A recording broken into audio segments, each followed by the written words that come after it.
I follow casting directors on Facebook, and there was an open casting call for this film because it was for a purpose. It was a nonprofit that was producing it, so it was a no-pay project, and it was on sex trafficking. 8 Days is based on true stories.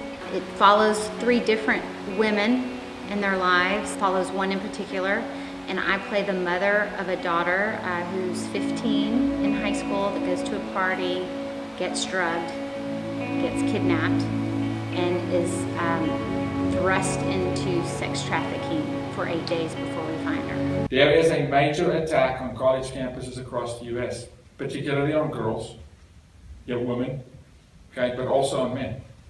There's a huge thing happening in the US where those lines are blurred. So watch the film, understand that every single thing you see in this movie is real, it's not fiction. I actually auditioned for a day player. That's a role that maybe has 5 lines or less, 5 words or less. You're only there for a day. And I got a call back for this day player role. And so I was supposed to be in Dallas to go audition the next day. That night at 3:30 in the morning, this is the truth, I woke up to an audible voice from God. It was like through my marrow. In fact, it was so loud that I thought my husband said it, and I looked at him and he was sound asleep. And the role was audition for the mom. And I actually thought, what mom? What mom role? Because in the casting they were calling for mid-40s, blonde, petite woman. And I was like, I don't fit any of those roles. And so I emailed the casting director, who I didn't know, and I said, hey, my name is Katie, I'm coming in for an audition for the day player role. I would like to audition for the mom as well, could you please send the sides? And I just thought, why not? And that morning at 7 a.m. she had the audition sides, and so when I went in to audition, I just auditioned for the mom. You know, when you are my age and you decide, hey, you're gonna follow a dream, and you start doing it and it's great and it's fun, but when you find out there's a greater purpose behind this dream, and it's way bigger than you. It's not, in fact, it's not even about you. When you get to the point and you realize, hey, it's not about you, acting for me, all of a sudden, after 8 days, I will say that was the awakening, was where I realized that acting, it's a tool for me to use for this bigger purpose. We did a national tour in 10 different cities: Los Angeles, Seattle, New York, Washington, D.C., Nashville, Atlanta, Houston, Dallas, New Orleans, to South Africa for 14 days. But we are now in talks with the U.S. ambassador for Peru and Argentina. It's changed my life. The best way that I can say is I was asleep and now I'm awake. I was asleep to sex trafficking, kind of living in the world of soccer mom, you know, in the hustle and bustle of your everyday life with your kids and not noticing what was around. And all of a sudden I became aware. And I started noticing.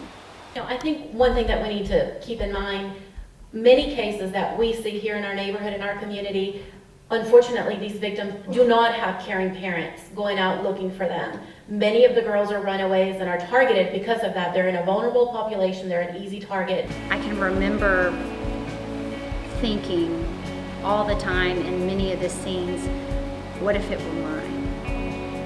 What if it were really my daughter?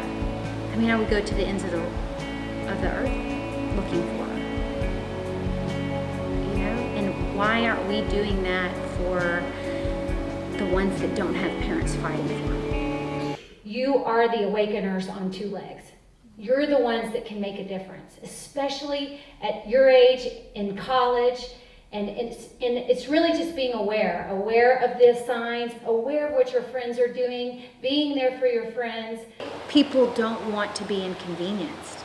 That's the thing.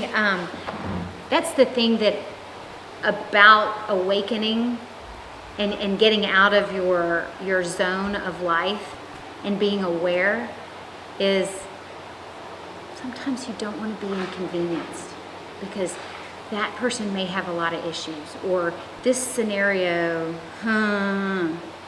But I'm saying we as a community, as people, should ask to be inconvenienced because people are worth it.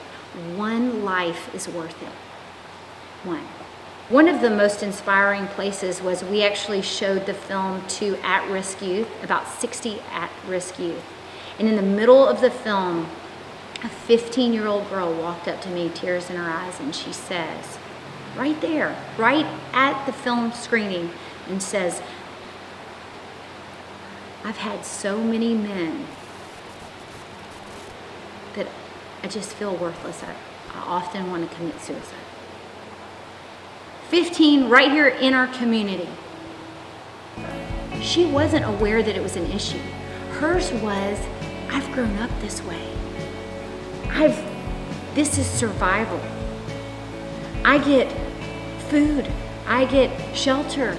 This is what mom says, hey, if nothing else works, this works. You know? And so that's the culture that we want to change.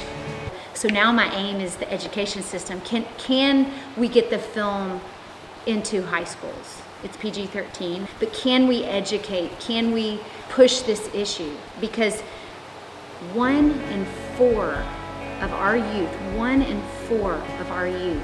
are sexually exploited. Some way, somehow.